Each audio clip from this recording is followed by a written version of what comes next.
Vkladanie tachografovej karty bez dodatku. Tachografovú kartu môžeme do tachografu vkladať viacerými spôsobmi. Ako prvý si ukážeme ten najjednoduchší a najľahší spôsob. Vkladanie karty bez dodatku. Keď využívam takýto spôsob vkladania, kartu do tachografu bez zadania dodatku vkladáme vtedy, pokiaľ svoju činnosť spätne dozadu budeme dokladovať iným spôsobom. Dokladom o potvrdení činnosti vodiča. Je to v podstate ľudovo nazývaný dovolenkový lístok, na ktorom je zapísaný čas a aj činnosť, ktorú vodič vykonával, pokiaľ nebol vo vozidle, pokiaľ nemal kartu založenú v tachografe. Bez zadania dodatku vkladáme kartu aj vtedy, pokiaľ pracujeme v režime dvojposádky a pri výmene vodičov vymieňame karty v tachografe. Na začiatku procesu vkladania karty je postup stále rovnaký. Ako prvé zapínam kľúč v zapaľovaní, pokiaľ samozrejme prichádzam k vozidlu. Na displeji sa zobrazí vyobrazenie, na ktorom nás samotný tachograf upozorňuje, že máme vložiť kartu. Pokiaľ by sme nezačali proces vkladania karty, tak po určitom čase zobrazí základné vyobrazenie na tom tachografe. My tam ale ideme vkladať kartu hneď, takže kartu vsunieme do tachografu čipom hore a dopredu. Kartu vtiahne dovnútra tachografu a na displeji sa vyobrazí privítanie s vyobrazením miestneho aj UTC času. Následne sa vyobrazí displej s menom vodiča, neskôr dátum a čas posledného vyťahnutia. Na ďalšom vyobrazení displeja sa nás tachograf opýta, ako chceme pokračovať ďalej. Opýta sa, či chceme alebo nechceme zadávať dodatok. Po tento krok je vkladanie karty do tachografu stále rovnaké. Teraz si vyberáme, akým spôsobom chceme pokračovať a podľa toho sa bude proces vkladania líšiť. My ideme pokračovať skladaním bez dodatku. Pomocou šípky hore, respektíve dole si môžeme nastaviť, ako chceme pokračovať. Nastavím si teda, že dodatok zadávať nechceme.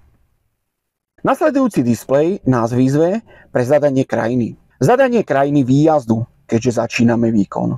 Zadaním krajiny výjazdu zahajujeme svoju činnosť, začíname svoju prácu. Opäť šípkou hore, respektíve dole, môžem nastaviť kód krajiny, v ktorej sa práve nachádzam. Zadaním a potvrdením krajiny výjazdu sa vyobrazí základný displej a proces vkladania je takmer na konci. Karta je vložená a v tomto priestore nám signalizuje, že karta je v šachte 1. Stále však prebieha načítavanie karty a úplne načítaná bude až keď piktogram karty bude úplný. Na ten plný štvorček vyobrazí ešte ďalší nevyplnený. Karta je vložená v tachografe, je pripravená a my môžeme jazdiť. Povedali sme si, že kartu bez dodatku vkladáme aj pri výmene vodičov. Teda pri výmene kariet.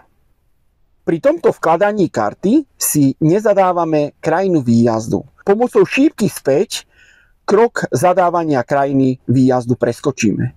Tento krok už ale nie je možné urobiť na najnovších inteligentných tachografoch. Pozrime si to trošku na takom našom príklade. Mám tu navolenú takúto situáciu. V piatok o 18:00 končím výkon, končím prácu. Celý víkend som doma, mám voľno, čerpám teda odpočinok. V pondelok ráno 6:00 začínam. Prichádzam k vozidlu, vložím tam kartu, použijem spôsob bez zadania dodatku.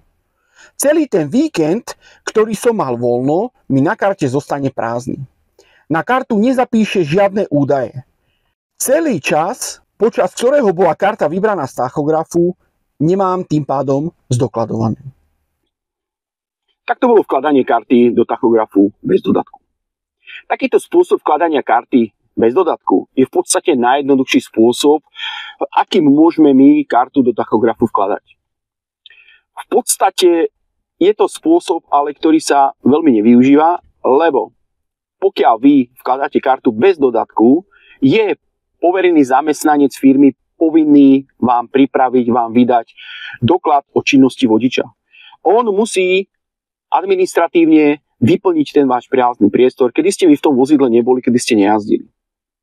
Niektoré činnosti sa takýmto spôsobom už ani dokladovať nedajú. Preto je najideálnejšie vkladať si tam tú kartu s dodatkom, čo si ideme ukázať teraz následne.